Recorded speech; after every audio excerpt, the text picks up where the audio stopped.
Good afternoon. My name is Łukasz Galusek, and welcome to one of the forum's parallel sessions devoted to urban renewal, which is considered as both the way of protecting the urban heritage, tangible and intangible too, as well as the way of revitalize cities, and thus is related to the topic of this very forum, namely the development.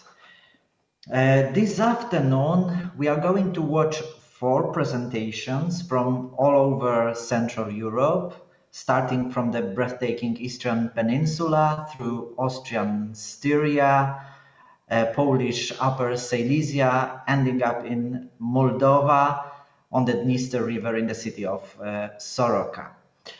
I am very happy to introduce the first presentation prepared by Nataša Urošević. Welcome, Nataša. Hi. Nataša Urošević is an assistant professor at the Juraj Dobrile University in Pula in Croatia. She teaches at interdisciplinary study program of culture and tourism, where she has courses on Croatian and European cultural history and heritage. Nataša is a friend of us because is not for the first time in the forum, as well as is familiar with the ICC because she was one of the fellows in our Thesaurus Polonia program. So I am very curious, Nataša, about your presentation titled Heritage and Sustainable Urban Development Croatian Case Studies. Nataša, please, the screen is yours. Thank you very much. Just to check my presentation. So thank you very much again. I am very pleased to be with you today, and thank you for the opportunity to present the research I have done with my students, Daniela Grubišić, Luka Krivošić, and Mateo Legović. So it is about the role of heritage in sustainable urban development in selected Croatian historic city. In our research, just a moment.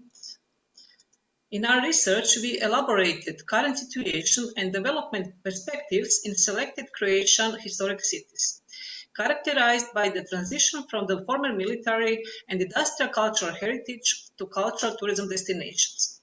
In our research, we applied the so-called concept of the economics of uniqueness, which implies the strategic mobilization of unique local cultural and creative resources. We also discussed the possibility of measuring the impact of cultural heritage on sustainable urban development by elaborating available cultural statistics and indicators. So, as you might know, due to its important geopolitical position and turbulent multicultural history, Croatia is today characterized by a rich diversity of cultural landscapes and historic towns, and marked by distinctive historical cores and unique heritage. So what is characteristic for Croatia is very emphasized regional cultural diversity and highly developed urban culture. As you might know, we have plenty of UNESCO World Heritage sites such as Dubrovnik, Split, Poreč, Šibenik, Zadar, and Trogir. But there is also a lot of unique urban cultural landscapes which deserves attention and which has a large sustainable development potential. So, as case studies in our research, we selected several historic cities on the Adriatic coast bearing a UNESCO World Heritage title, but also Rijeka, which was European Capital of Culture last year. So you can see on the map the cities of Šibenik, Rijeka, Pula, and Poreč. All these cities has a great potential for urban development based on former military and industrial heritage, and all are characterized by a transition from mass to special interest and cultural tourism. In our research, we, as I said, we applied the concept of cultural economy the economics of uniqueness, which implies a sustainable urban development based on the strategic mobilization of local cultural and creative resources and local participative democracy. We also reflected on the multidimensional role of urban landscapes in promoting the key values of our common European identity and heritage. Just a moment. It was very important to us to find a way to monitor and to measure development potential of our cultural heritage. We used in our analysis all available cultural statistics, such as UNESCO Culture for Development indicators, and also some European culture statistics. So, as you know, UNESCO Culture for Development indicators is a policy tool that assesses the multidimensional role of culture in development processes, covering 7 key policy dimensions: economy, education, governance, communication, heritage, and so on, with 22 indicators. So we can see on this picture UNESCO Culture for Development indicators for Croatia. It was interesting to see that Croatia deals very good with some most important elements of its cultural policy and also investment in heritage. We also elaborated available data on European culture statistics, such as cultural employment and share of government expenditure on cultural sector. We can say that Croatia is in the European, let's say, average, and even better, with about 2% of government expenditure for culture and about 5% of people working in culture. We have also good results in multilingual education and intercultural tolerance. So it was kind of training also for our students to try to check and to work with European and world institutions statistics. And also it was interesting to know that we still don't have, comparable statistics on the local, national, and international level. So for our first case study, we selected Šibenik, the only Croatian historic cities with 2 World Heritage sites, St. James Cathedral and St. Nicholas Fortress, which was described in 2017 on the UNESCO list in the framework of transnational nomination of Venetian fortresses in the Adriatic. We can say, and our research showed, that Šibenik is really a good practice model in strategic planning and cultural management. Besides creating management plans for local cultural assets through several European projects, its institutions have long-term intersectional plans related to regional, national, and European goals. This unique cultural management model includes local participatory democracy and the bottom-up model. So they have this unique institution, Fortress of Culture Šibenik, as let's say cultural heritage management agency, which started as a civil initiative. Today, it employs 40 experts who, with 4,000 members of the Club of Friends of Šibenik Fortress, take care of 4 cities' forts. These 4 forts are annually visited by 200,000 tourists who can enjoy over 50 cultural events and generated an annual income of over 1 million euro. So we can say that in several years, by using opportunities from European funds, this specific cultural institution, Fortress of Šibenik, really did a great job, and in a participatory way involved all key stakeholders in the process of urban regeneration and social revitalization by using this specific unique local heritage, which are Šibenik forts. So for us, it was really a kind of a best practice model in reflecting on the more optimal way of using cultural heritage in sustainable urban development. So we analyzed cultural statistics and made data about key development projects for all cities. So it is interesting that Šibenik allocates 11% from the city budget for culture and 13% for investments in heritage. So it is with our second city, Rijeka, maybe the biggest percentage of investment in culture and heritage. Another city we chose was Rijeka. Rijeka, which was European Capital of Culture 2020.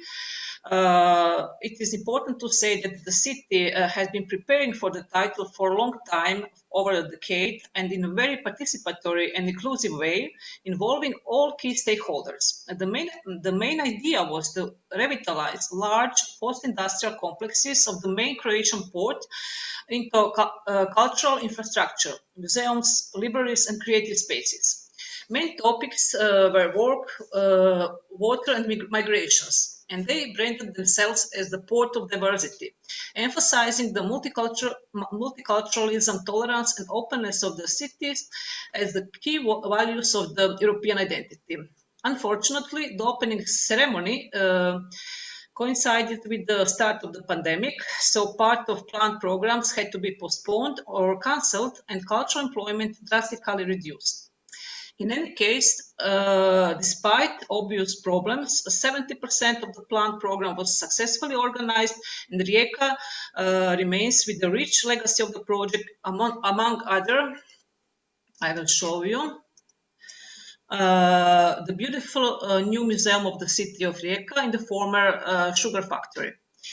So it is interesting also, our analysis of the cultural statistics for the city of Rijeka indicate that the rising investments from the city budget for cultural activities, 22% in the last year. So culture made 22%, almost a fifth of the city budget went for culture, and heritage 14%. So it is maybe the largest percentage of investment in culture and heritage in Croatia.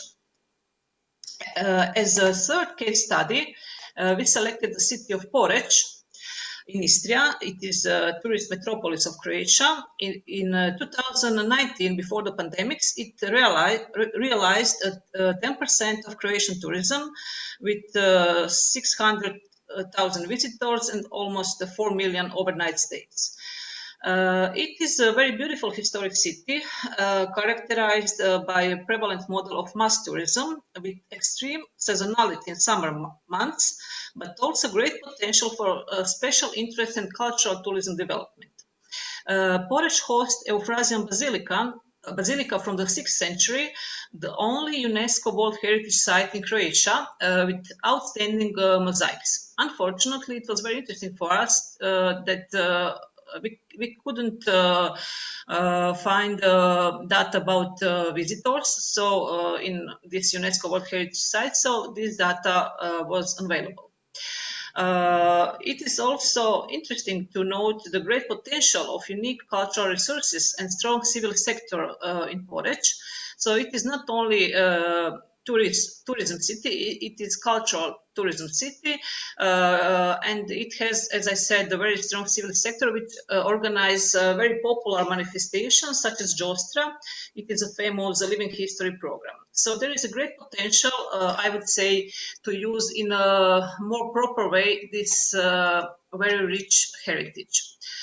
Cultural statistics for Poreč showed that investments in cultural activities from the city budgets are about 5%, and the planned investments in cultural heritage is about 3%, which is not sufficient for the tourist metropolis with such unique World Heritage sites. So we can say that there is still a large potential maybe to invest more in culture and to focus on cultural heritage as the main attraction factor in Poreč.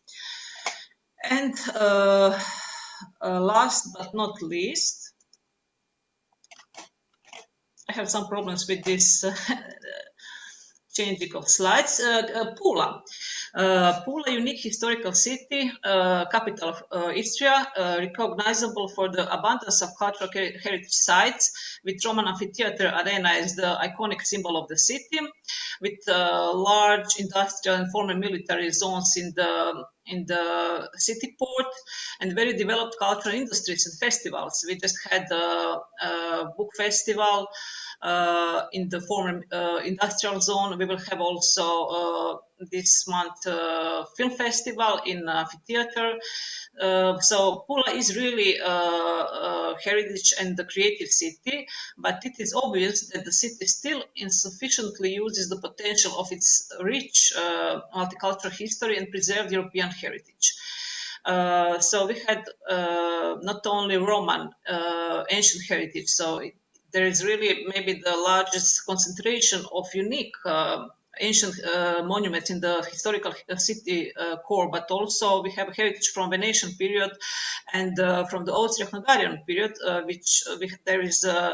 there are 30 major fortresses in 3 rings around the Pula port, which make part of the larger system of fortified heritage of Central Europe. There are some recent European projects which emphasize sustainable development potential of the former industrial and military zones in the harbor, as well as unique local fortification system. So our students were also involved in some current projects related to finding new tourist and cultural functions for fortified heritage. And we had also a conference on it last month. Just a moment. I cannot change the slide. Thank you. It was interesting also to analyze cultural statistics for the city of Pula. For us it was difficult to understand that the city invests only about 6% for culture and only about 1% for cultural heritage.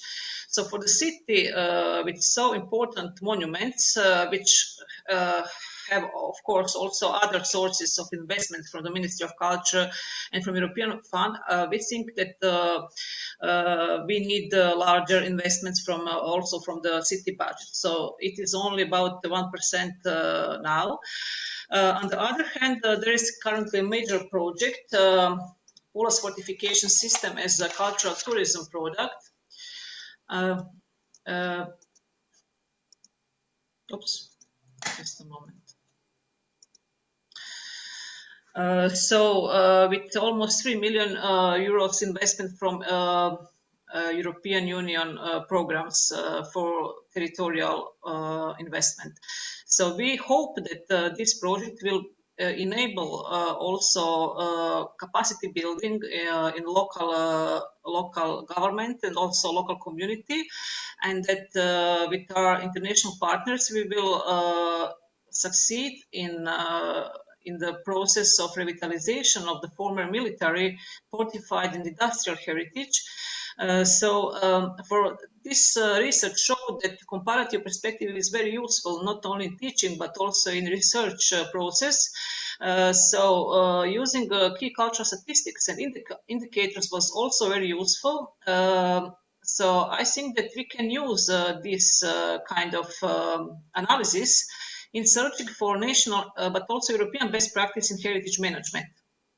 So to conclude, our research showed that the most successful in attracting investments and business are the cities that meet the aspirations of their citizens through an adequate valorization of the key resources, including their heritage. Success depends on exploiting and promoting the uniqueness of the city. So the students had to reflect on these unique characteristics and unique heritage of the city, and to compare cultural statistics to find out if the investment in culture and heritage is adequate. So the best way our research has shown to achieve the proper heritage management process are bottom-up initiatives, as the processes in Rijeka and Šibenik showed us: participatory decision making, capacity building in local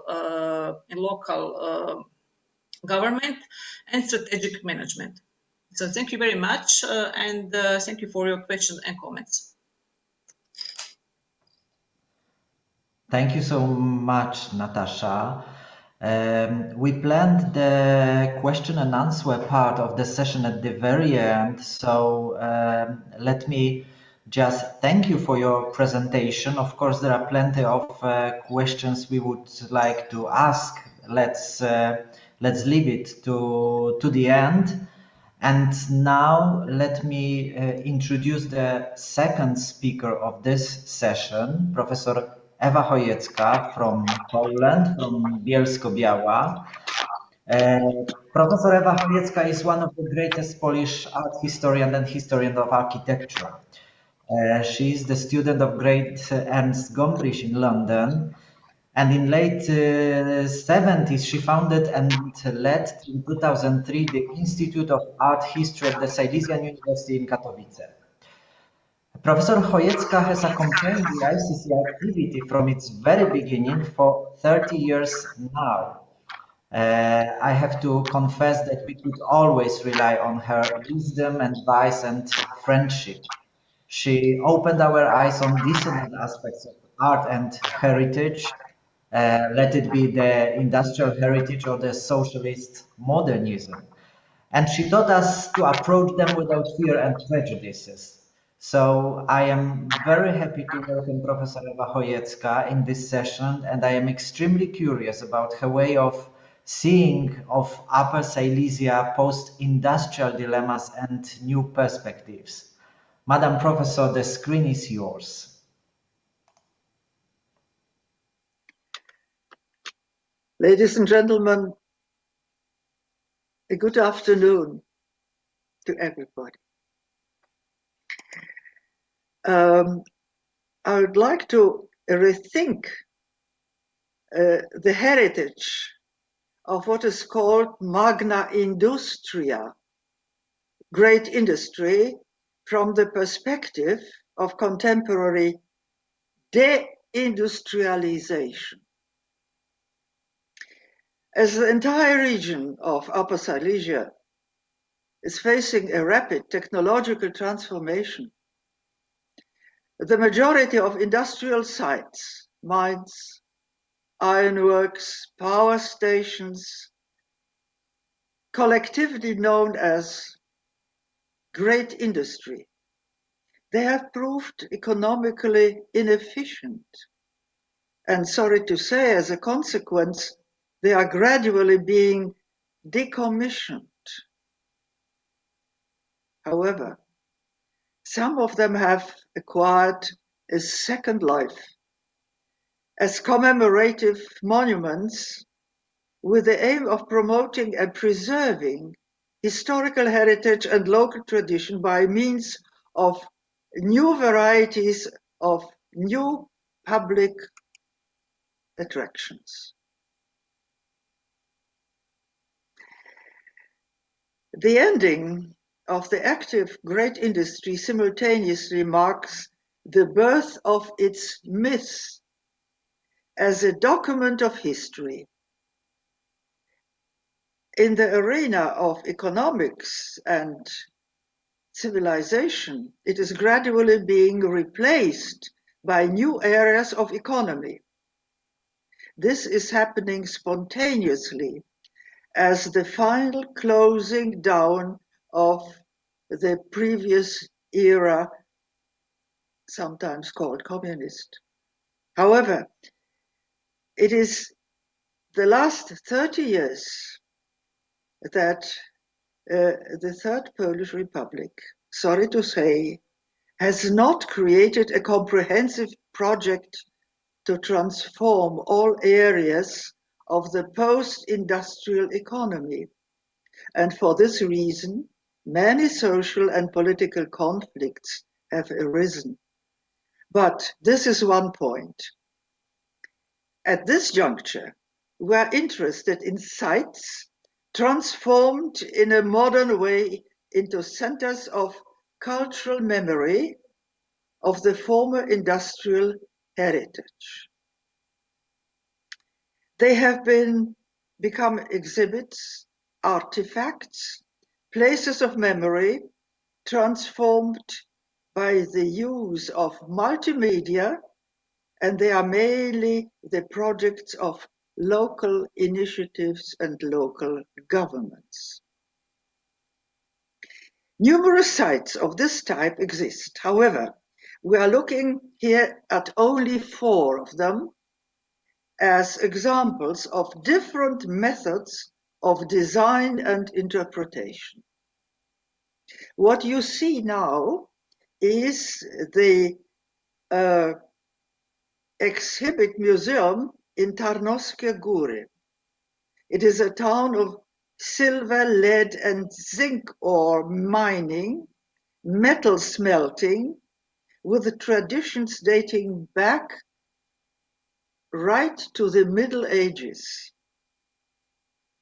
Here we find the Black Trout Gallery, the historic silver mine, and the museum with the winding tower you see on our picture from the year 1976, and a steam engine open air museum, which is going to be later discussed.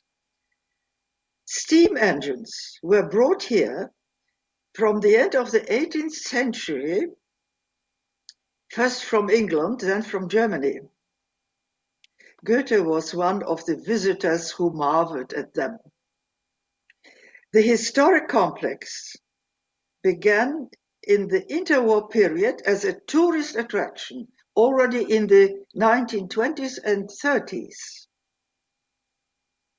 It is the work of a local organization, the Friends of Tarnowskie Góry Association.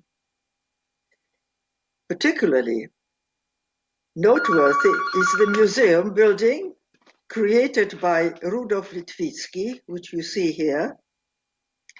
It is of a postmodern architectural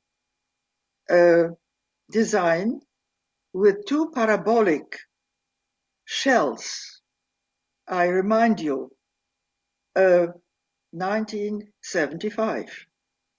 It houses an excellent multimedia exhibition set up in 2012. Outside visitors can also enjoy a small open-air railway, particularly for children. So here we are. The open-air museum.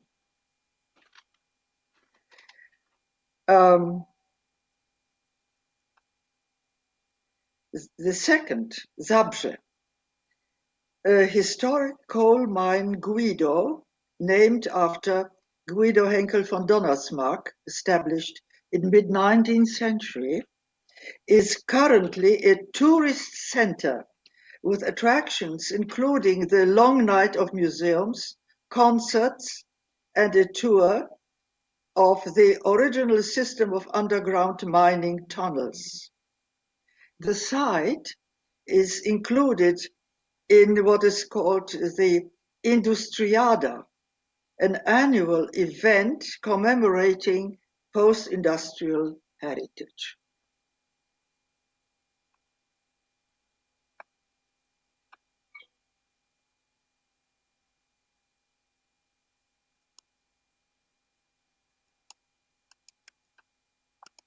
May I have the next, please? Yes, here we are. Katowice. It is the still working coal mine Wujek. But here I'm showing the site commemorating the victims of the miners' strike pacification during martial law in December 1981. 10 years later, a monument with this high cross designed by Andrzej and Alina Grzybowski was erected near the mine buildings to commemorate those miners who were killed during the strike. Thus, we get a museum commemorating the December 1981 events together with the mine itself, and the museum building was recently created and next to the mine itself. In the next one, I'm going to mention is the Silesian Museum in Katowice, marked by numerous political and ideological conflicts. It is located on the site of the now defunct Ferdinand Katowice mine, coal mine. The underground and above-ground buildings, designed by Riegler-Rive Architekten, are located on the site of the former dismantled mine shafts. The museum was opened 2015. The buildings of the National Radio Symphony Orchestra and the Congress Center have been additionally constructed within the grounds of this former coal mine. Apart from the newly added winding tower, which you see here, which serves as a viewing point, the architecture of the new buildings have no associations with the former mine itself. The only echoes of the mine are the two above-ground small structures of the pithead building and the engine room that now serve as exhibition halls. The whole complex alludes only loosely to the original mine. To sum up, Tarnowskie Góry, a historical documentation. Zabrze, a tourist attraction. Katowice Wujek coal mine, commemoration of the historical drama. Katowice Silesian Museum, elusive hint at previous mining objects. In that order, the historic complex, to sum up, in Tarnowskie Góry and the Silesian Museum in Katowice are diametrically opposite each other in commemorating post-industrial heritage. The handling of this heritage is more a testament to our time and would require more in-depth future analysis and interpretation in a broad European context. Currently, this topic has bearing only in a regional context and is not part of the culture of remembrance on a national level. The sites are simply tourist attractions or have a purely commercial value, as, for instance, another example, which I'm not discussing here, the Silesia City Center, a purely commercial arrangement. But at today's conference, the motto, heritage and development, seems to me and remains in this context rather ambiguous. Thank you very much for your attention.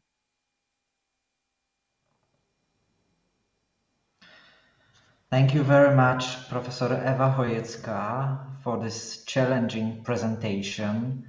We will discuss some issues of your presentation later. And now let's back southward to Austria, to the sunny side of the Alps. I'm very happy to welcome Jasmin Sandriester. Hello, Jasmin. Hello. Greetings to Graz. Thank you. Jasmin will present will have the presentation which was prepared with her colleague Joern Harfst, which is not present, but both of you are geographers. This is something new for us because we are mostly experts on heritage protection. So additionally, I welcome the colleagues from the sister area of research. Jasmin is a research associate at the Department of Geography and Regional Sciences at the University of Graz, and she will tell us about Steirische Eisenstraße, fostering sustainable development through industrial heritage tourism. So I'm really curious what is in common with the previous presentation and what differs from it. Jasmin, the screen is yours. Thank you very much for the nice introduction, and welcome everyone to our presentation. So we will now ask if sustainable development through industrial heritage tourism is possible. So in the case of the Steirische Iron Road in Austria. So first of all, I want to give you an overview. In the introduction, I will first talk about the definitions of industrial heritage tourism and its roots. Then I want to tell you about our used methods and concepts. Then moving on to all industrial regions in case of the Steirische Iron Road, about its general profile and especially about the tourism profile. In chapter 3, I will talk about the analysis of the tourism strategy and its valorization. And last but not least, I will talk about cultural heritage as a driver for sustainable development in the case of the Steirische Iron Road, and then try to draw some general conclusions.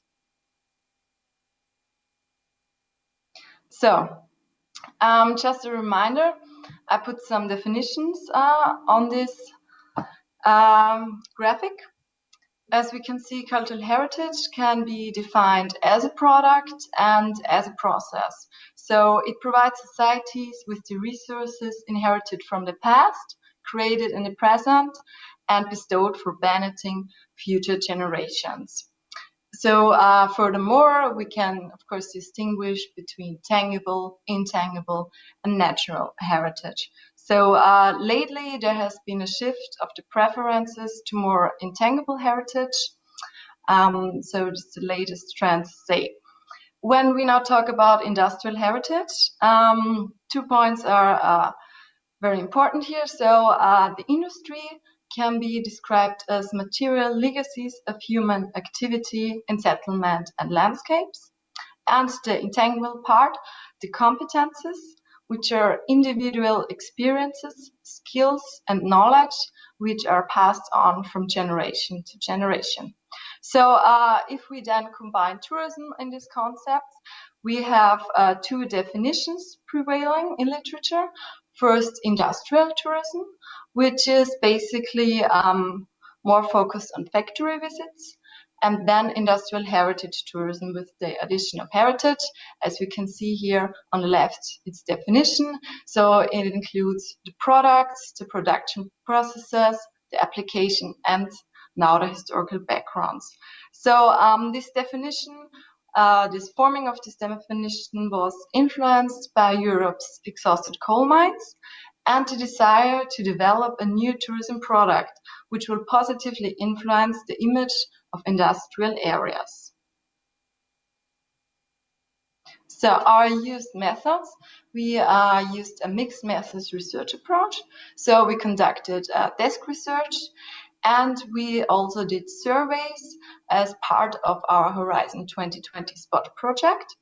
So in the case study area last summer, so we had an online research done, and we wanted to ask businesses as well as residents and visitors about the cultural offers at the region, about the travel behavior and the effects of the pandemic. Furthermore, we also did a strategy paper analysis, and we held regional stakeholder interviews. So the concept of sustainability we used is a simple and very common one, displayed right. We used the 3-pillar model as we considered to be appropriate in our realms. So let's talk about industrial regions. The Styrian Iron Road can be considered as a small to medium-sized industrial settlement. They usually range from 5,000 to 100,000 inhabitants and are situated outside agglomeration regions. They are highly diverse and have a range of important functions. So they often have or had a core industrial activity and undergone now major economic transformations, which causes them to fall behind other agglomerations with a stronger innovative potential. So as we can see here, the green outline represents the region of the Styrian Iron Road, and it's managed by the Association of the Styrian Iron Road. This one association is an important driver for the regional development, and it's a non-profit organization founded by the 16 municipalities, and it coordinates and facilitates a variety of activities connected to industrial heritage, tourism, and fundraising. So, in general, the region was shaped by mining and steel production over centuries. Today, it's still the location of Europe's largest operating iron ore mine. It's as well experienced an economic downturn in the 60s due to globalization and modernization processes. So the industrial production lost importance for the region. This economic transformation also goes hand in hand with social and demographic changes. So, for example, nowadays, they have to face the problem of out-migration of younger people. But it remains a major globalized research and development center of metallurgy and metal processing industries. So global players like the First Alpine, for example, have their steel production in Leoben-Donawitz. This region still suffers from a dirty image, as other industrial sites also tend to do, so it's a difficult starting point. So now I want to talk more about tourism. As we can see on the right map, there are some major cultural heritage sites displayed. So in general, the region tried to reinvent itself over the past 20 years as a tourism-friendly region. So they did not only use industrial heritage, but they used it in combination to promote it with national landscape. So the legacies of the industrial past and present play an important role in the region's modern tourism strategy. Also, the industrial and mining heritage was identified by relevant stakeholders as an asset early on. Also, the UNESCO certified its immaterial heritage as, to name it, the mining custom since 2018. But if we take a look at the numbers presented here, we can see that it has really low numbers of overnight stays and arrivals, despite its annual growth we can see here. So only 8% of the region's workplaces are directly connected to tourism, whereas in comparison to Styria, the top destinations there nearly triple this figure. Also, the number of local employees in tourism sector declined by 12% over the last 10 years. And they have a fragmented regional tourism organization. So as we can see, basically they have family-run and private accommodations, 3,500 beds, and a really low occupation rate of 20%. So in comparison, the student average would be about 80–85%. So besides industrial heritage, it's known for hiking and skiing, as they have a small mountain there as well. Also, the city, the major city of the district, the city of Leoben, has a spa and is also known for meetings, incentives, and conferencing and exhibitions. So it's really close, the region is really close to Graz. So accordingly, we have many domestic tourists there, but no overnight stays, or not in this extent they wished they had. Yeah, the region is part of the umbrella brand Upper Styria Hochsteiermark, as we can see the logo on the right top. And its shares of the overnight stays within this brand is only 7.6%. So this makes it one of the smallest players in the state of Styria. Also, a lack of investment of infrastructure is evident. Nevertheless, tourism is perceived as an important element, both by the region's inhabitants and by the companies. So here I have the most important example on the left hand, the Erzberg, an iron ore mountain, which attracts approximately about 10,000 visitors per year. And it's still active and very popular. So its silhouette is quite a national symbol there and a common ground for identification. It is also very popular with sports events. So on the right side, we see, for example, the Erzberg Rodeo, which attracts about 40,000 tourists for the duration of the event per year. Here we tried to categorize the cultural heritage sites. As we can see, the definition of industrial heritage tourism does apply. And there we have more tangible assets prevailing. So I mentioned before, they have a broad network of museums. So the association Styrian Iron Road is responsible, as well as the Museum Association Leoben. Also, they have a Montan University in the city of Leoben, which also can be seen as a driver for intangible heritage customs. And also, as you can see, they have many museums, and many of them are privately run by volunteers. So this results in limited opening hours, as well as smaller visitor capacity. So moving on to the analysis of the tourism strategy and its valorization. In our case, industrial heritage is always linked with nature and sports. So even from the surveys, we found out that tourists state a stronger interest in nature and landscapes. So in the regional policies and management strategies, we found that culture is used as an overall concept to improve the image and fostering regional identity rather than seen as a driver for tourism.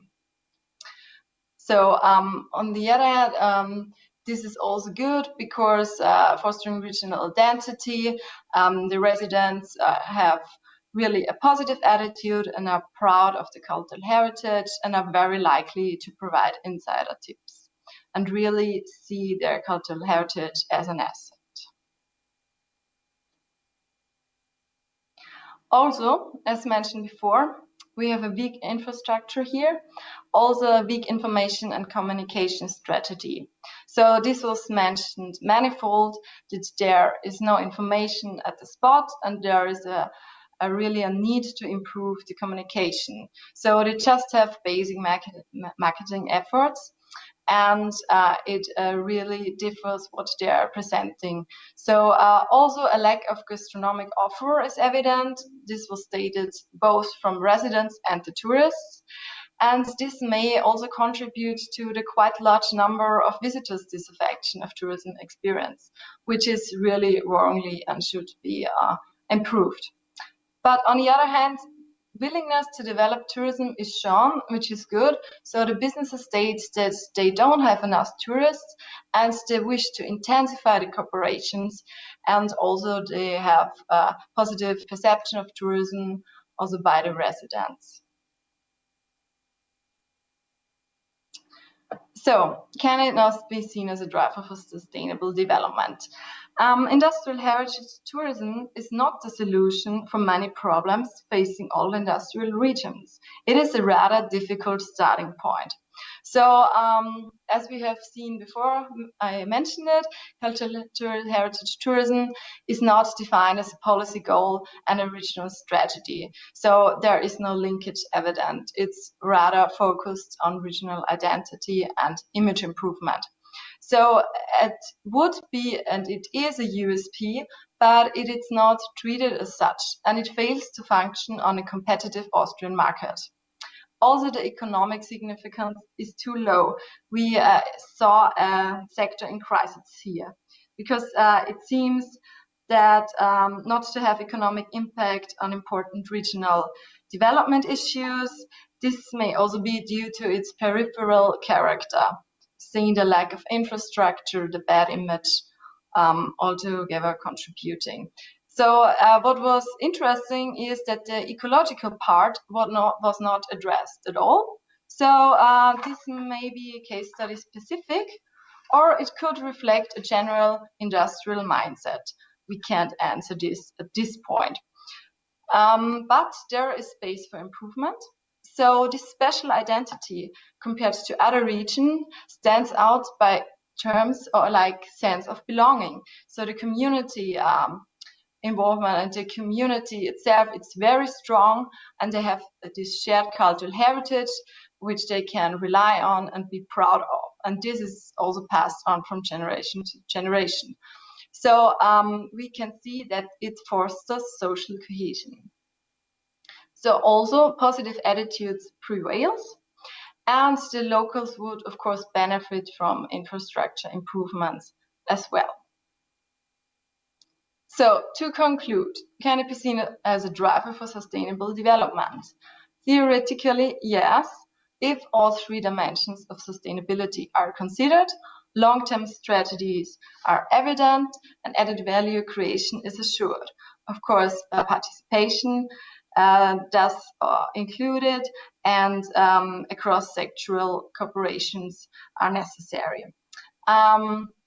The thing is that many regional strategies tend to focus on economic growth only, so tourism is often seen as the only economic sector with a prosperous future, neglecting the very important sustainability issues. So, although theoretically yes, we have to state that industrial heritage in this case takes a special position, as it can be considered as a niche product. So, because it still suffers from a dirty image, and as we know, images are persistent and hard to influence. Also, the touristic valorization and economic output often remain low. Also, often they use a linkage for enhancing their attractiveness, like nature, sports, and events. So, industrial identity and social cohesion are a good starting point for sustainable regional development, but regional stakeholders need to form a realistic picture of the potentials and limitations of their industrial heritage and its tourism valorization. Thank you for your attention.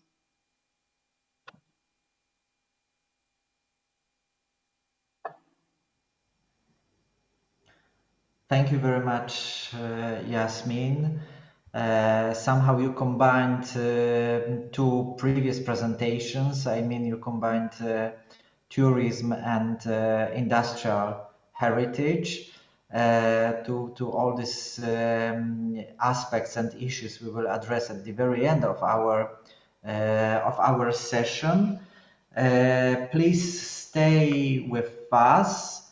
And now I'm introducing the last presentation and its author, Professor Sergiu Musteață from Moldova. Hello, Sergiu. Nice to see you.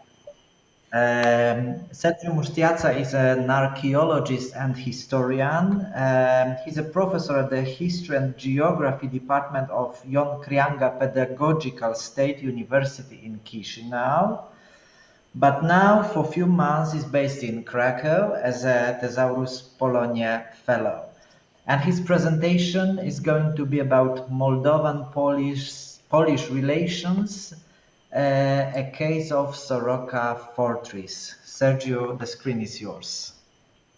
Good afternoon, dear colleagues. Thank you so much for accepting and inviting me to this very important forum of scholars around Europe, especially, but some of around the world, focused on the heritage issues, which already is traditional biannual meeting, and it's a great pleasure to share my experience of Soroca Fortress.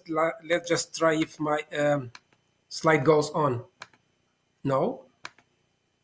How could I? Okay, so I will ask them. So the Polish-Moldovan relation has a long history, and my presentation is not focused just on these relations, of course. I will just mention few cases or few situations related to the Soroca Fortress, and that's why I think we have to pay attention about the written sources, since the Soroca was mentioned in some historic sources from the second half of 15th century as a border, at the beginning hill fort, but later on as a stone castle, as you could see from the picture.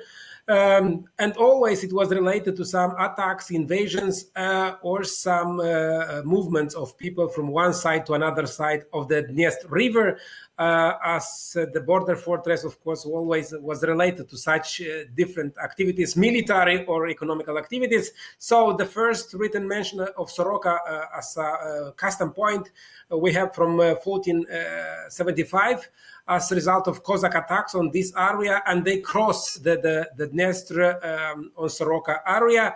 And then we have some Polish sources which are mentioning the intention to attack Moldova, medieval Moldova, and Soroca was as a point for easy crossing the river, because in this area, let's say, it's much easier to cross the river than in other part of the eastern border. And then many other written sources we have during the end of 15th century, or almost of them from 16th century. But I think one of the most important, which is presenting the role of the castle, or the role of the fortress on the eastern border, it's the Polish-Moldovan peace treatment from 1499 on the administrator of Soroca Fortress as part of the council, medieval council of the ruler of Moldova. He participated in signing this treaty, and it's mentioned the name, and as a result of being so important in Moldovan administrative system,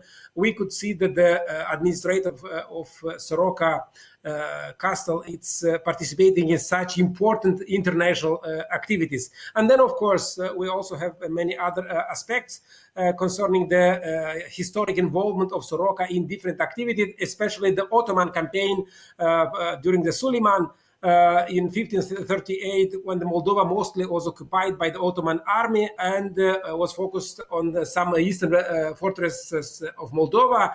So they occupy Bender fortress, Tighina at that time, and then later on transforming the Turkish fortress Bender known. Soroca too, but they didn't stop so much in Soroca because probably for Turkish army was not so important, this small fortress, and they move on to the Hotin. Nowadays, Hotin is part of Ukraine, and then occupy Suceava as a capital of Moldova. So these activities are important for us to understand the role and the place of Soroca fortress, and that's why I think we have to take in account the next activities and also the interest of the Polish administration and the Polish army for this area. And we have in such activities or in such documents from the end of 15th, beginning of 16th century, couple of mentions in Chronica Buchowca, for example, another peace treaty, or this peace treaty which I mentioned, which is we have some names, and also the Soroca fortress as a part of this protection system of medieval Moldova, but also the next couple of activities of the Polish army in the region. For example, we have another treaty from Kamienica in 1510, and then we have another treaty in Krakow in 1510 in March, and always the Soroca is present as important point on the eastern border of Moldova. That's why I think these relations are very important, especially not just for military affairs, but also from the economic point of view. And for example, in Krakow Treaty, or in this Krakow Diploma, it's mentioned that the Polish and Lithuanian merchants will be free to pass through Moldova, including Soroca fortress. Also, Lviv merchants involved in this trade activity for Moldova or other part of Eastern Europe also have a permission to cross Soroca without any fees. So this is another aspect of contribution, or let's say the role. But also we have, let's say, an important presence of the Polish army in the region. For example, at the end of 17th century, as a result of this Ottoman-Polish war, the Polish army occupied Soroca for a couple of years, not just Soroca, other fortresses too, but Soroca also as an important fortification of Moldovan system. And during this short period of time between 1686 and 1690, this Polish army did some construction or some restoration activities, including fortification, especially the tower. They put the earth in the tower to fortify the Soroca fortress, and a small amount of soldiers stopped, around 200 soldiers of the Polish army stopped. But after this war and the peace, when it was signed, the Polish army moved back to the west, and Soroca fortress became back to the Moldovan authority or Moldovan administration. So we collected a lot of maps, military maps and other sources. And for example, we have this military map or military plan, let's say, from 1789, which is Russian one, with some different construction. And we could not understand if this construction was planned to be done or they already did at the end of 18th century, because it's not clear if this additional system to the circular fortification was already built during the 17th and 18th century.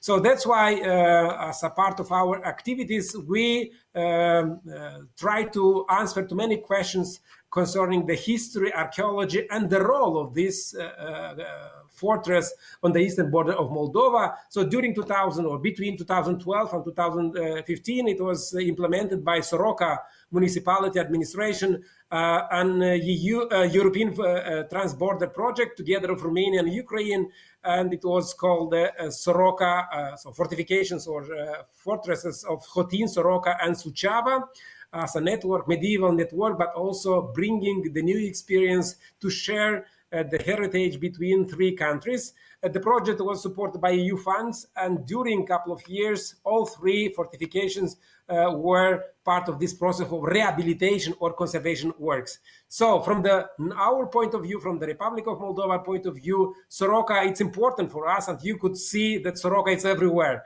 as a medieval symbol for many official, let's say, symbols. For example, we have Soroca on our official currency, even it's lei, Moldovan lei, or we have some anniversary coins, silver or golden coins issued by the National Bank of different occasions. So the anniversary dates, it's debatable dates, but anyway, you could observe that Soroca fortress, it's a national symbol today, used everywhere, including on our IDs. So let's say first series of our IDs, because now we have since a couple of years we have the new format and the new design. But at the beginning, since 1993, I think, or 1991, until 2 years ago, so it was this format, and on the back side of our ID you could see Soroca fortress. But this is a remark which is very important to be discussed, because I don't know from which reason the design was developed, and they add additional tower to the fortress, and of course deformed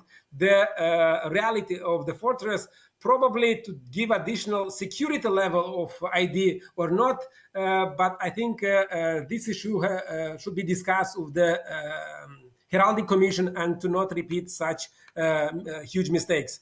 So I was invited in 2012 to conduct the archaeological survey in Soroca as part of this huge project of restoration, and also to answer to many questions which architects team tried to put in front of us concerning the foundation, concerning different, let's say, layers of archaeological layers, which could be good information for the future activities. In sometimes we could receive could find the answers, and sometimes not. In many cases, our architects didn't hear our answers or didn't use our information for better preservation, but this is another topic of discussion. So we try to collect as much as possible information, and also from the, let's say, last 2 centuries postcards or different pictures to understand the development of Soroca, or to understand the use of this heritage by the local community, or also the view of foreigners who visited Soroca among the centuries, and leave some written sources about the impression of Soroca among the medieval and modern ages too. So that's why we try to bring all kinds of information. One, it's written sources from archives, and then also the pictures from different collections, including private.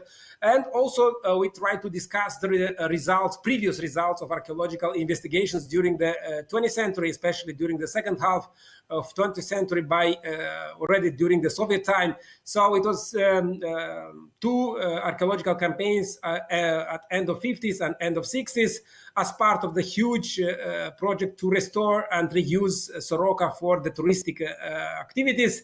And archaeologists from Chisinau did some excavation inside and a very small portion outside of the fortress. But the reports are not so well done, and we discovered a lot of mistakes. So in some cases, different interpretation or different accounting of towers from one side to another side was not so easy to understand which tower, the information which tower is concerned on. So that's why it was very difficult to try to put all kinds of information together and to get at the end the clear picture. So we tried to use also non-invasive methods, because we were provoked to understand if this system, late, let's say, medieval system or early modern age fortification system added to the circular fortress was done, or it was just a plan. So that's why we did some surveys around the fortress on the park, which is nowadays around Soroca Fortress. And the park itself was organized after the Second World War. And strange situation, we tried to find the documentation in the local archive, regional archive, national archives, but nothing is concerned about the activities, because a lot of activities were done during this period of time, 50s and 60s year of 20th century, and we couldn't find any documentation concerning the planning and building the park around the fortress. So in finally, we try to use also various maps and to understand the structure, the placement, and also to do these surveys to find some layers, or to find some information which could be useful for our future archaeological activities. So we used GPR and also electric resistance and also other different methods. But then finally, we couldn't, we didn't succeed so much with this information, because we understood that during the Soviet administration, they used the techniques, and they used and removed the earth around, which is not so clear what exactly how it was before. So actually, they cleaned the areas. So in some areas which we suppose it was a church, we discovered the layer from prehistoric time, from Cucutian Tripoli culture, for example. No layers on the top, immediately from the green layer, directly from the grass level, directly to the prehistoric layer. So that's a result which is showing us that during the Soviet time, when they did some construction or around the fortress, so actually they erased all of the archaeological layers, which was during from previous times. So you could see that our activity around the fortress or inside we use not just the equipment, but also we involve people, experts from Chisinau, from Romania, from Germany, but also our young students from the history department to train them, because they have to do archaeological practice, and also to train and to try to inform them better of these practices and how they could be used for future activities. So you could see also collaboration with different scholars from Romania, and also involvement of our students in different practical activities by using this equipment, which was, I think, quite useful for everyone. Also, we invited colleagues which are more, let's say, better experts in pedology and to understand the soil level from Iași University, and you could see how they work together with us and try to analyze after that in the labs. The information also to how to do the excavation inside of the fortress, because the fortress itself is very small, it's just 30 meters diameter, and in some parts actually it was very limited area for excavations and was not so easy, but we succeed, and think and we have a good experience, for example, to do the excavation inside of the tower. We find the solution by the fire department. We asked the help, and they provided these stairs to get easy the access to the tower and to do the excavation inside. And I think this effort was very successful, because at the bottom of the tower we discovered the remains of the previous wooden fortress, and the remains of the ditch and the remain of the wooden pillow, and so on and so on. So I think it was very important to do the excavation inside and to answer to the previous questions, or to the question concerning the previous fortress. Also, we did the excavation along the walls, inside and outside of the fortress, and answer to the architecture how the foundation was done when the fortress was built. So you could see, because a lot of speculation that the foundation are very deep, maybe 5 meters or maybe more, and then finally we demonstrated that the foundation is just 1.5 meters, but it was very well planned and very well done from the constructive point of view. So I think it's a good example of the doing excavations and answering to such questions. And also we discovered the remains of the ditch around the fortress, which is a huge one, but also to restore the construction itself, and also discovering different artifacts, which is very important to understand the development, but also the evolution of the construction. Another example of bringing another, let's say, other type of cooperation with the alpinists, because we would like to do the mortar analysis and how to bring the sample from the 20 meters high walls. So we invited colleagues from alpinist team of the local, let's say, alpinists, and they help us to bring the samples and to do the analysis in the lab concerning the material which they use for the construction, and to understand the stages, but also which kind of material they have used.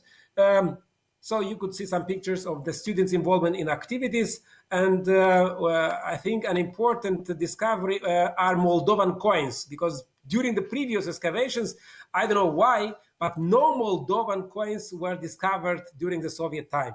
Just the Polish one, Russian one, Turkish one. So in our small excavation size areas, we discovered not so many, but I think enough coins to demonstrate that the coins, Moldovan coins, have been used during this period of time. And it's also very important that we discovered some Moldovan coins immediately from the Stefan the Great, from beginning of 16th century, exactly on the level of foundation. It's let's say additional answer to the question about the foundation, who started to build the fortification, and when they finished the fortification, because we have not so clear picture from the written sources. And then finally, the Polish government support municipality to develop the irrigation system in the new, let's say, in the park around. And in 2016, they supported this cost for the irrigation system, which is, I think, an important contribution, and the Polish support for this historic place of Moldova, which is very attractive from the touristic point of view.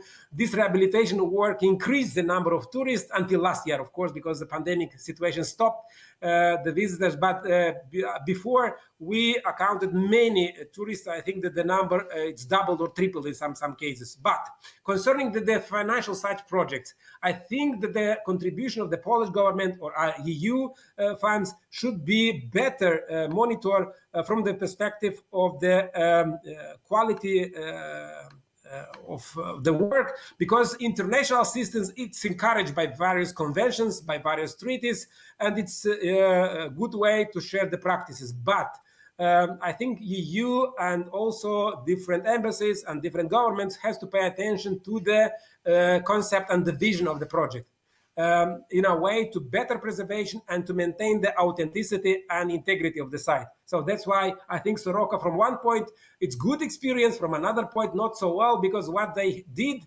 during the restoration project put on the top of the fortress totally inadequate cover, which I think it's not characteristic for such fortification, border fortification. But also concerning the Polish investment in this irrigation system, they didn't use. So since 2016, they used one, and after that stopped because they didn't budget the money for electricity and for water to use the system. So I think from this perspective, such support should be monitored for the follow-up and how practical these investments and how useful these investments are for such kind of heritage. That's why I think, in conclusion, the European quality principles for EU-funded interventions with potential impact upon cultural heritage is very useful and should be promoted and should be used as a tool for better management of the heritage, not just in Soroca case, but I think around Europe, because it's a common project. That's why e-commerce developed this tool for the future better administration of the funds. Thank you so much for your attention, and I would be glad to answer for your questions.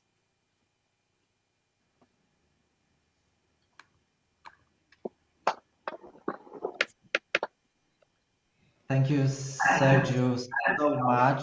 I'm very happy that all the presentation fitted perfectly in time, so we have some time for discussion too. I'm happy that we can see each other, as well as we have the contact through chat with those who are watching us and are watching us. There is one question asked already. First of all, to conclude a little bit, I am really happy that in such a deferred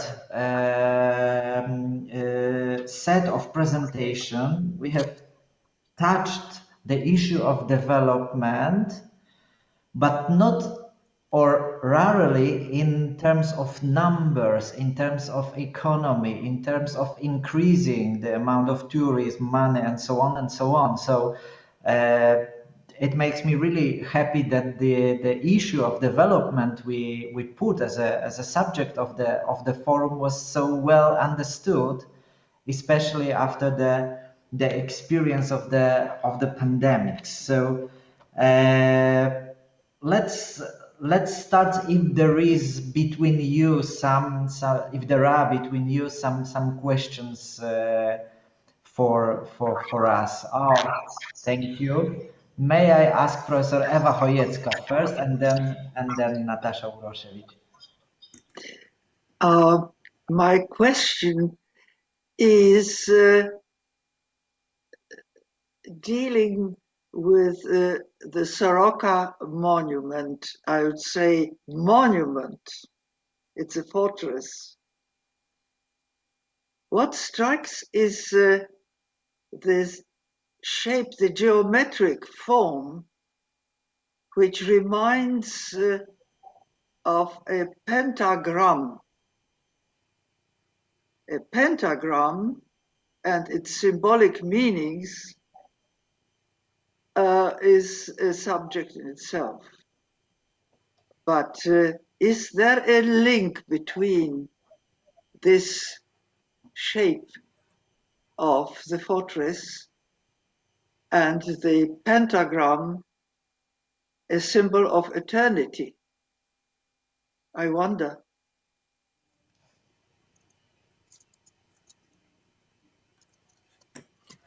Thank you so much, dear Professor, for this very provocative question. Soroca, it's unique, I have to say, from architecture and from the structure point of view, because it's totally different than we have other fortresses in medieval Moldova, so 15th, 16th century. So the planimetry, it's totally different. We try to find analogies, and different architectures are trying to do some links with the Italian castle or Western European castles.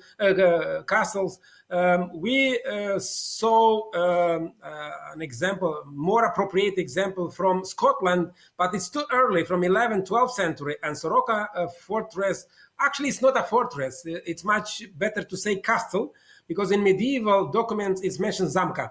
So zamka, zamok, from the Slavic languages, in translation would be castle, I think, and it's better to use this word for Soroca monument. But usually people are saying Soroca fortress, Soroca, Cetatea Soroca in Romanian. That's why I said fortress. The geometry of the site, it's idealistic one. That's why I think the fortress itself survived among the centuries. So it's a perfect done from the geometric point of view, but it's circular with additional bastions, also circular.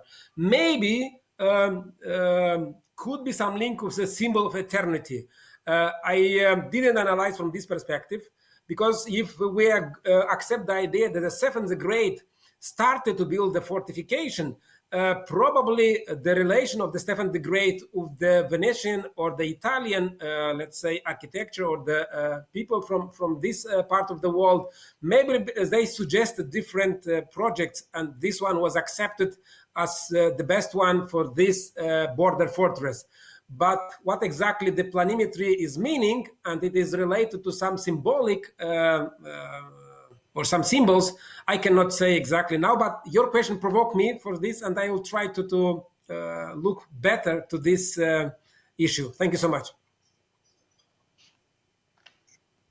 Thank you very much. Nataša, how about your question? Yes, I just wrote in the chat, I have just a comment for Jasmin.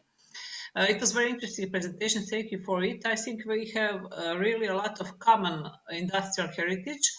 And you mentioned in your presentation 3 pillars of sustainability, but I just wanted to mention that during the project Cultural Heritage Counts for Europe in Krakow, we elaborated also the 4th pillar, culture, as the 4th pillar of sustainability. So I just, in the chat, you can find a report on the project, which included also culture as the 4th pillar. So it was kind of a comment. Mm-hmm. Thank you very much. Yeah, well, yeah, excessive.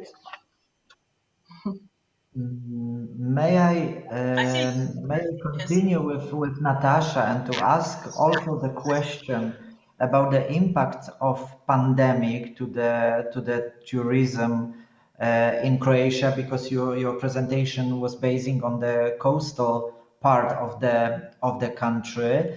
And the second thing I'm curious of is how in the cases you presented, you are trying to overcome seasonal character of the tourism, which for me is a feature of the tourism of Croatia, and to some extent the Croatian economy in general. Mm-hmm. Yes, thank you for this question. So yes, it was very challenging last year, but as I said, we are in the process of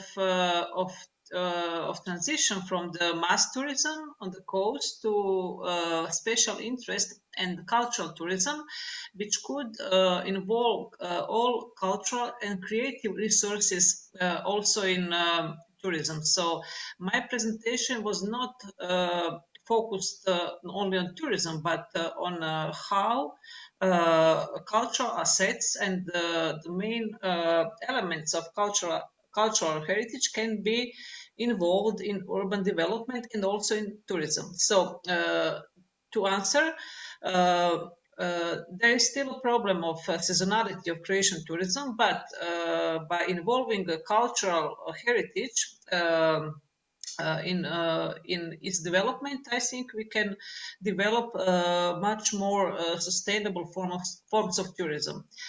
And talking about tourism, maybe you might know that there was a big meeting of Croatian and Polish experts, tourism experts, and that already in August there will be new links, new transport infrastructure enabled for tourists from Poland and Krakow to Croatia.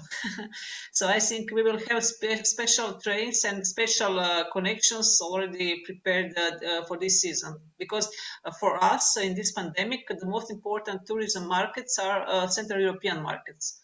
And I think we have a lot of common heritage, Central European heritage. So I think there is interest on the both sides, no, on the demand and the tourist offer side. So, but we are not talking only about tourism. For us, it is much more important to preserve and to valorize this European heritage in the most proper way.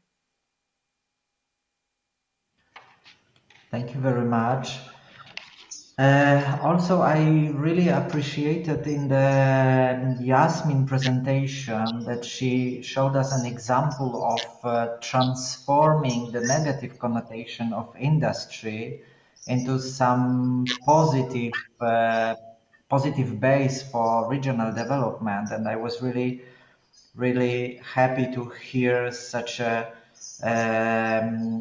phrase as sense of belonging or to be proud of the heritage. Yeah, and we are talking about the regional identity, not about attracting tourists, as also Nataša emphasized, that it is something which is trying to overcome the mass tourism. I mean, ski in the Alps or holiday tourism in Croatia.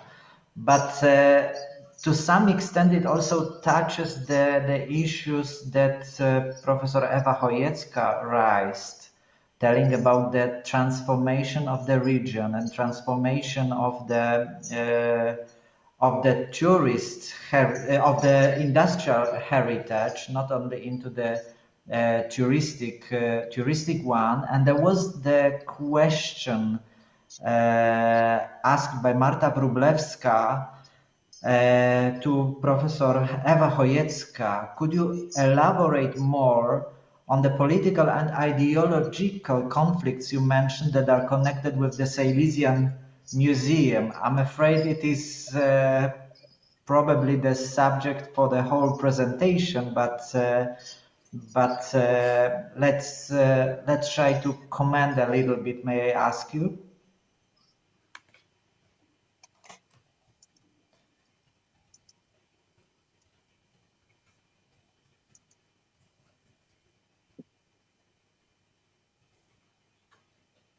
May I answer the question?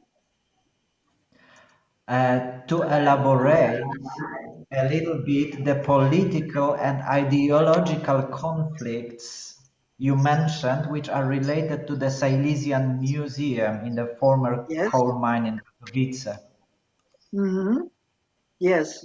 May I answer the question? Yes, please. Yes, that's a long story. The museum itself started in the interwar period as a highly modern architecture by Karl Scheier, demolished during World War II, almost forgotten in the times after World War II. And it was only in the early 1980s that a program of restoring the institute and the object started. After that, we came to the 1990s, and the museum was under construction, and there was a very vivid debate about the form and the forms of arranging the historical exposition. It was a very, I would say, dramatic discussion. And I think the answer was not given till the present day.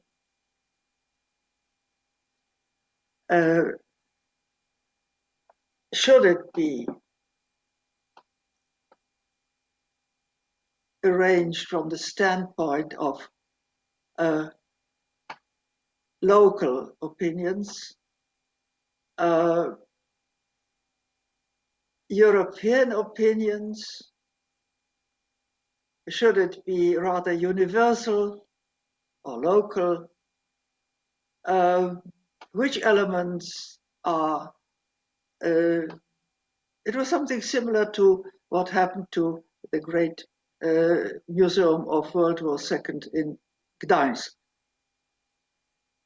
And I think as long as there is the point that we are interested in the problem, that is something that is important to us, so long I think the problem should be vivid and kept under discussion.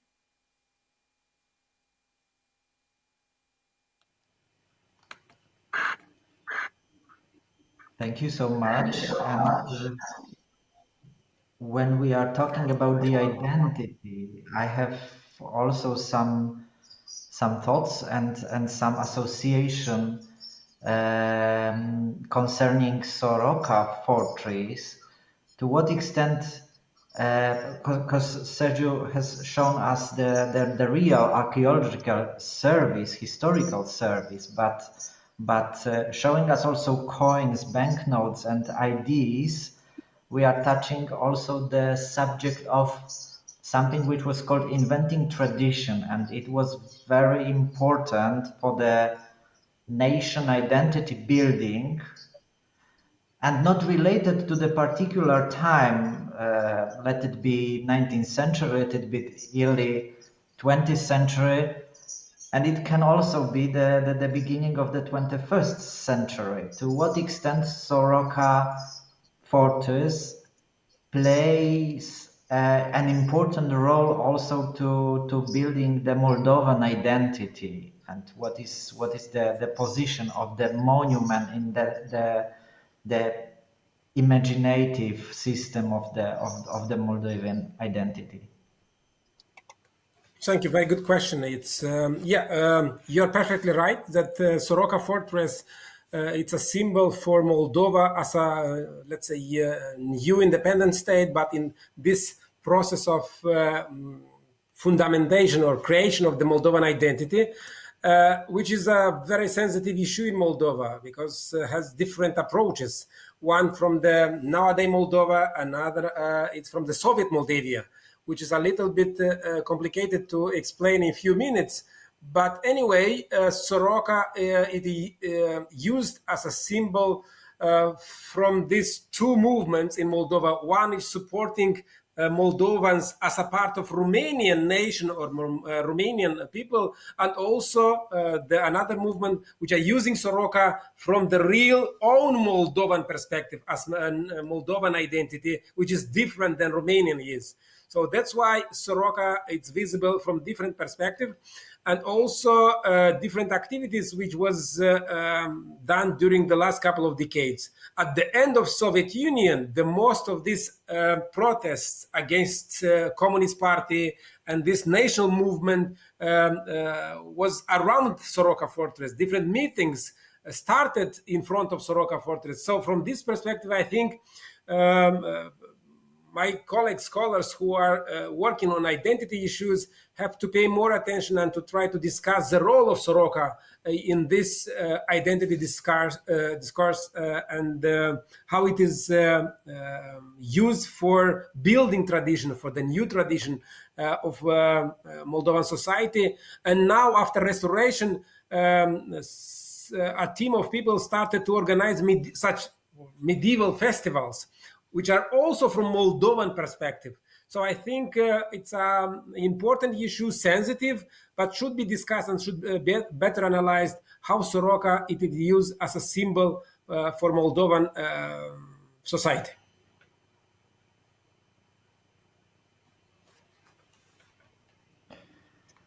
Thank you so much. Nataša is feeling to ask another question, please. Yes, we are talking about, I think that we were talking about industrial and fortified heritage, which has this local and regional and national character, but I think it is mostly also our common European heritage. So maybe it would be useful to think about models of valorization of this European heritage, such as, let's say, European route of industrial heritage for industrial heritage.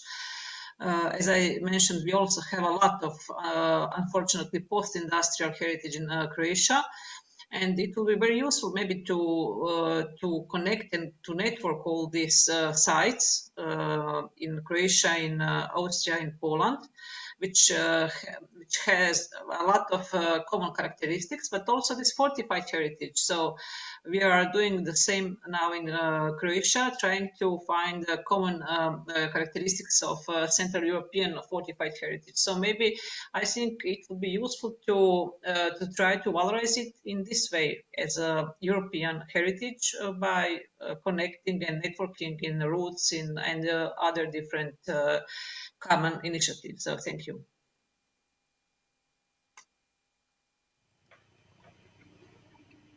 Thank you very much. We are coming to an end of our session. Thanks for your presentation. Thank our audience for watching us, because I have seen here participants from Upper Silesia, Professor Magdalena Żmudzińska, or from Romania, or Mateo was also here. Mateo Legovic, he was participating in Nataša research. So thank you all for this afternoon. I hope you will be able to join us tomorrow again. We start at noon, and I hope we will also develop the issue, which now seems very interesting. As I told, we are touching the issues rather identity than economy. So it is very encouraging. I hope, as at the beginning. Thank you so much, and see you soon. Thank you so much. Have a nice evening. Thank you. Have a nice Bye. evening. Bye-bye. Bye.